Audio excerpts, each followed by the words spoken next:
Hi மக்களே, இன்னைக்கு ஸ்பாஞ்சியான tea cake recipe பார்க்கலாமா? வாங்க. இதுக்கு அவன் பீட்டர் இப்படி எதுவுமே தேவையில்லை. வீட்டில் உள்ள பொருட்களை வச்சு ஈஸியாக சிம்பிளாக பண்ணிடலாம். இதுக்கு நான் ஒரு 4 எக் எடுத்திருக்கேன்.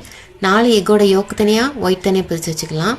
இப்போ எக் யோக் கூட கொஞ்சமாக உப்பு சேர்த்து நல்லா மிக்ஸ் பண்ணி வச்சுக்கலாம். இந்த ஸ்டெப் ரொம்ப முக்கியமானது. இதை ஸ்கிப் பண்ணிங்கன்னா உங்கள் கேக்கில் கண்டிப்பாக எக் ஸ்மெல் அடிக்கும். மிக்ஸி ஜாரில் எக் ஒயிட் சேர்த்து 30 செகண்ட் பீட் பண்ணி எடுத்துக்கலாம். இது கூட அரை கப் அளவு சுகர் சேர்த்து அதையும் 30 செகண்ட் பீட் பண்ணி எடுத்துக்கலாம். இது கூட எக் யோக்கையும் சேர்த்து ஒரு 30 செகண்ட் பீட் பண்ணி எடுத்துக்கலாம். இது ஒரு ஓரமாக இருக்கட்டும்.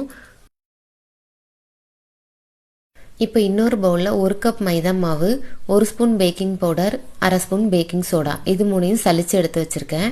இது கூட இந்த எக் மிக்ஸை கொஞ்சம் கொஞ்சமாக சேர்த்து நல்லா மிக்ஸ் பண்ணி விட்டுக்கலாம்.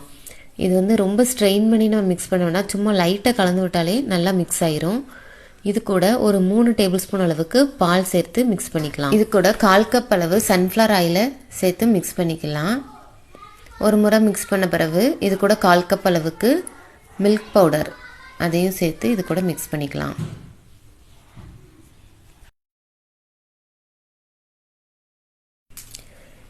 இது கூட நான் இன்றைக்கி வாசனைக்காக 1 டீஸ்பூன் அளவுக்கு வெனிலா எசன்ஸ் ஆட் பண்ணியிருக்கேன்.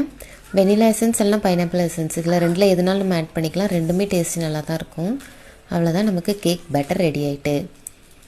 இதுக்கப்புறம் இந்த மிக்சரை ஒரு கேக் டின்னில் பட்டர் ஷீட் சேர்த்து அது கூட நான் இதை ஆட் பண்ணிக்கிறேன். கொஞ்சமாக டூட்டி ஃப்ரூட்டி சேர்த்துக்கலாம். இப்போ ஒரு குக்கரை இது மாதிரி ஸ்டாண்டு போட்டு ஸ்டவ்வில் வச்சு ஒரு 10 நிமிஷம் ப்ரீ ஹீட் பண்ணிக்கலாம். ப்ரீ ஹீட் பண்ண பிறகு ஃப்ளேமை சிம்மில் வச்சுட்டு கேக் ட்ரையை உள்ளே வச்சு ஒரு மூடி போட்டு மூடிக்கலாம். பேக் ஆகட்டும். ஒரு 40 மினிட்ஸ் கழித்து திறந்து பார்க்கலாம். கேக் நல்லா பேக் ஆகிருக்கான்னு செக் பண்ணுறதுக்கு ஒரு நைஃபை விட்டு பார்க்கும்போது கேக் பேட்டர் இதில் ஒட்டக்கூடாது. அவ்வளோதான், கேக் நல்லா பேக் ஆகிட்டு. கத்தி வச்சு ஓரங்களை இது மாதிரி எடுத்து விட்ட பிறகு கேக்கை ஒரு பிளேட்டில் மாற்றிக்கலாம்.